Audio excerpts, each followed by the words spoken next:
Hello বন্ধুরা, রান্নাঘর চ্যানেলে আপনাদের স্বাগত জানাই। আজ আপনাদের জন্য নিয়ে এলাম নতুন একটি রেসিপি, বাসন্তী পোলাও। চলুন দেখে নেওয়া যাক। আমি এখানে 2 কাপের মতো চিনি গুঁড়া চাল নিয়েছি। চালগুলোকে আগে থেকে ধুয়ে একটু পানি ঝরিয়ে রেখেছি। এরপর একটা পাত্রে চালগুলোকে নিয়ে নিয়েছি। এরপর তেজপাতা, দারুচিনি, লং, এলাচি,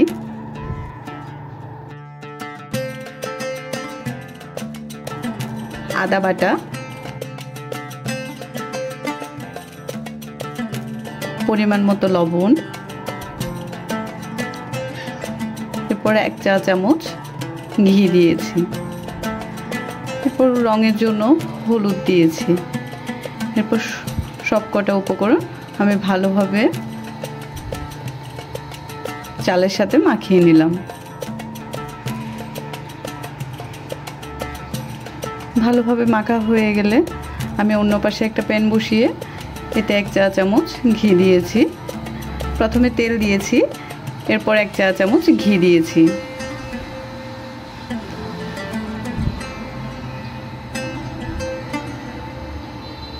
একটু গরম হয়ে এলে এরপর আমি কাজু বাদাম আর কিশমিশ দিয়েছি। দিয়ে ভালো করে একটু নেড়ে চেড়ে ভেজে নেব।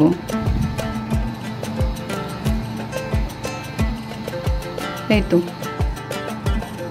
মিনিট খানিকের মতো একটু নেড়ে চেড়ে ভেজে নিয়ে এরপর মেখে রাখা চালটি আমি দিয়ে দিলাম।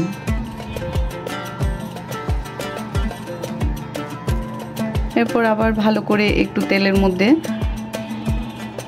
চালটি ভালো করে ভেজে নিলাম।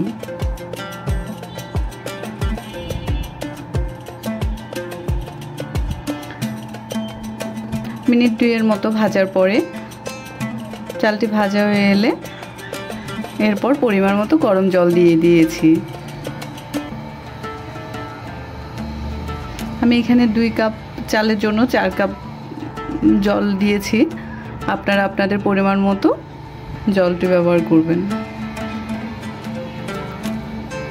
এরপর আবার একটু ভালোভাবে নেড়ে চেড়ে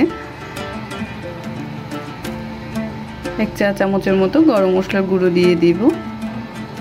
এরপর আবার একটু নেড়ে চেড়ে দিয়ে ঢাকা দিয়ে রাখবো।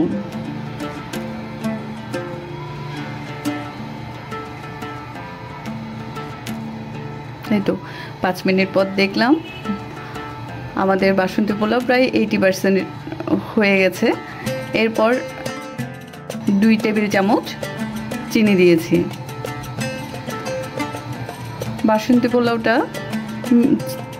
বাসন্তী পোলাওতে তো চিনি দিতেই হবে।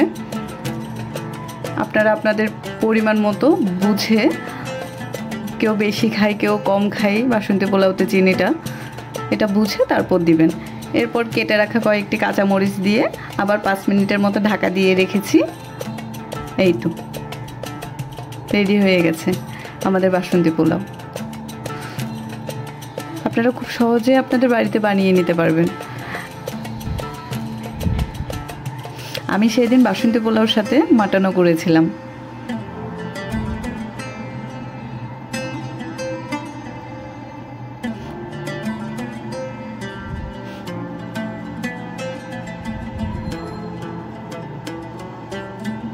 এই তো তৈরি হয়ে গেছে আমাদের বাসন্তী পোলাও।